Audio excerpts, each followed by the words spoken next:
The league is changing because it's getting younger, you know, and it's a different generation. Does it feel to be an NBA sophomore officially? Well, the vets say I'm not a sophomore until game 1 of next year, so I gotta wait on that. What was the season like compared to what you thought it was gonna be like? Well, coming out of college and growing up, you don't realize the business of basketball, the coaching changes, all the trades. So I've seen it pretty much all my rookie year, and I feel like anything I see from here on out isn't gonna be new to me. Hopefully this impacts my career in a positive way. I got the opportunity that most rookies don't get. My friends are playing 2-3 minutes a game. Just, I always think back to that, to the beginning of the season when I wasn't even playing. So just knowing I have the opportunity every time I step on the floor, it makes me want to grind. I know you've been accustomed to winning a lot of your career, NBA champion, gold medal. But at the point of this season, we had a string together. We lost 10+ games in a row. What still drives you? What made you still want to keep playing?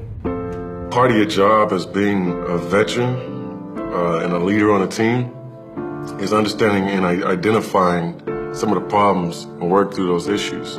When I came to this team, I thought the organization had a bright future. I still feel that way. So instead of getting caught up in the wins and the losses, I had to get caught up in the process and how do I take this team to a winning level, because that's what I came here for. And so that became my wins.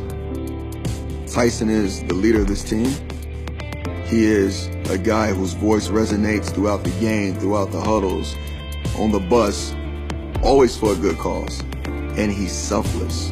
He gives everything he has.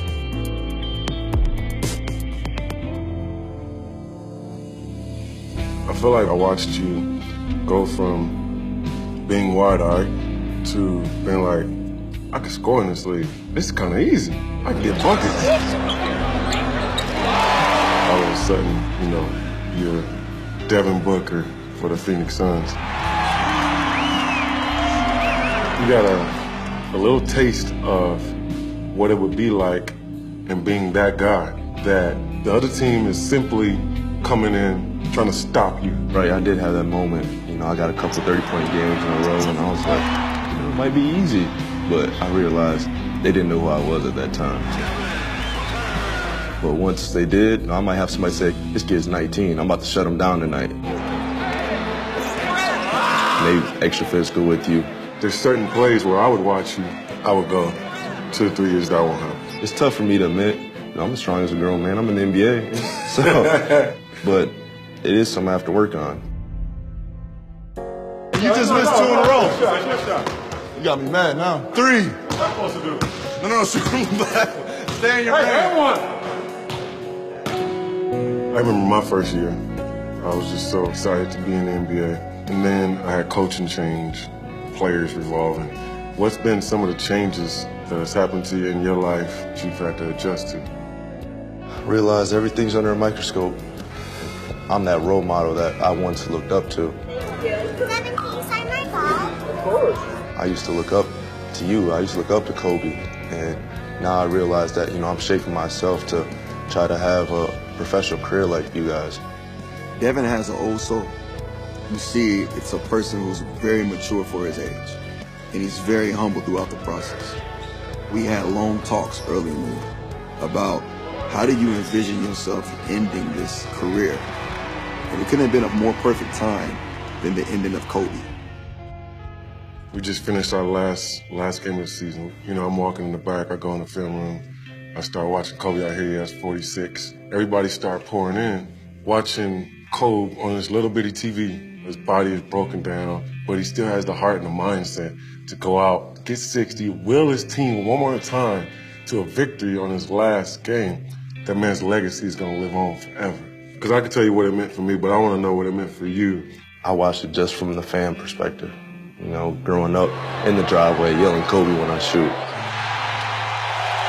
I knew he was going to go out with the bang, but I didn't know it was going to be 60 points. It made me want to go right back to the gym right after that. That's the only way I want to go out. That's the only way anybody should ever want to go out. I want to be that man.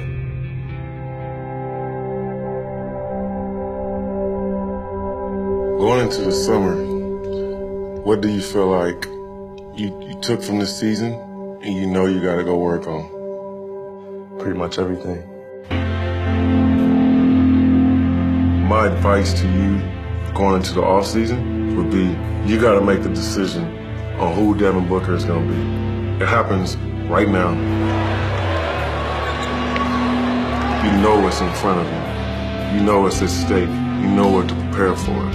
The biggest thing in this league is consistency. The players that you see that separate themselves are consistent. They do it every single night. And then you have others that really don't want that. You know, they want to play around. It's more important for them to have the fame, the money, the lifestyle, but they're not really dedicated to the game.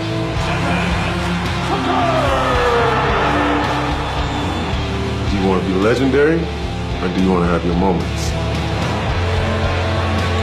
Are we going to watch you as one of the guys on the roster? Or are we going to be paying to come watch you play because you're that special player? Understand and take those necessary steps, because you got to make a decision on what you want to be.